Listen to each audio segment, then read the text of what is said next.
Hello friends, Debrina Rajdeep রান্নাঘরে তোমাদের সবাইকে স্বাগত জানাই। আজকে আমাদের রান্নার রেসিপি হলো ধোকার ডালনা। এটা বানানোর জন্য দোকানে যে ধোকার প্যাকেট পাওয়া যায় সেটাই নিয়ে এসেছি। ও ধোকার গুঁড়োগুলোকে একটা ছোট বাটিতে করে 10 মিনিটের জন্য জলে গুলিয়ে রেখেছি। এরপরে এই গোলাটিকে কড়াইতে ঢেলে একটুখানি টানিয়ে নিতে হবে এই 2-3 মিনিটের জন্য। 2-3 মিনিট পরে এটা একদম শুকিয়ে গিয়ে শক্ত হয়ে যাবে। যতক্ষণ পর্যন্ত না টানবে ততক্ষণ পর্যন্ত নেড়েই যেতে হবে। এত পরিমাণে নাড়তে হবে যাতে কড়াইয়ের তলায় লেগে যায়। এবারে দেখো জলটা একেবারে শুকিয়ে গেছে। টানানোর ফলে এবার একটা পাত্রে ঢেলে নিতে হবে। দেখো এত পরিমাণে শক্ত হয়ে গেছে যে খুন্তি থেকে পড়ছে না, ওর গায়ে একদম চিপকে লেগে রয়েছে। একটা পাত্রে ঢালার পরে এটাকে হাত দিয়ে চেপে চেপে একটা গোল শেপে আনা হচ্ছে। এর অবস্থা দেখে একটা কথাই মনে পড়ছে, বাচ্চারা পড়তে না বসলে তাকে যেমন মেরে ধরে জোর করে পড়তে বসানো হয়, এরও ঠিক তেমনই অবস্থা। তাকে গোল হতেই হবে, তাকে মেরে ধরে গোল করা হচ্ছে। অবশেষে সে একটা গোল আকার নিয়েছে। যাই হোক, মিশন সাকসেসফুল। এবারে একটা আলুকে লম্বা লম্বা করে কেটে নেওয়া হয়েছে ও সেদ্ধ বসানো হয়েছে। এরপরে একটা কড়াইতে সর্ষের তেল সাদা তেল মিক্স করে গরম করতে দেওয়া হয়েছে। ধোকাটাকে লম্বা লম্বা করে খুন্তি দিয়ে বরফির আকারে কেটে নিতে হবে। দেখো ধোকাগুলো খুন্তি দিয়ে কাটা হচ্ছে, কিন্তু একটা ধোকাও কিন্তু ভাঙেনি। আর দেখো অনেকগুলোই কিন্তু হয়েছে। ধোকাগুলো এইভাবে কেটে নেওয়ার পর এবারে গরম তেলের মধ্যে ছেড়ে দিতে হবে ভাজার জন্যে। ধোকাগুলো একটু লাল লাল করে ভেজে নিতে হবে।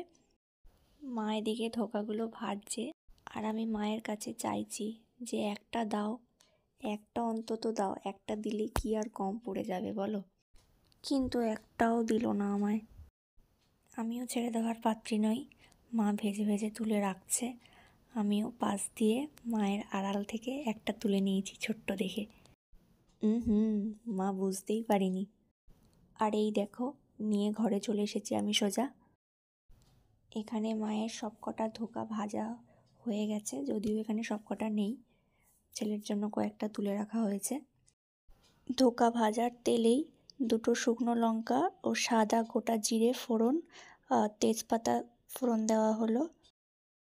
ফোড়নটা একটু ভাজা হয়ে গেলে লম্বা লম্বা করে কেটে রাখা সেদ্ধ আলুগুলোকে দিয়ে দেবো ভাজার জন্যে।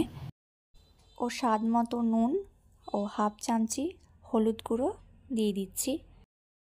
আমি এখানে আলুগুলোকে লম্বা লম্বা করে কেটেছি, কিন্তু তোমরা চাইলে আলুগুলোকে চৌকো চৌকো করেও কেটে নিতে পারো। এবারে অল্প একটুখানি আদা, জাস্ট সামান্য একটু শিলনোড়াতে থেতে নিচ্ছি।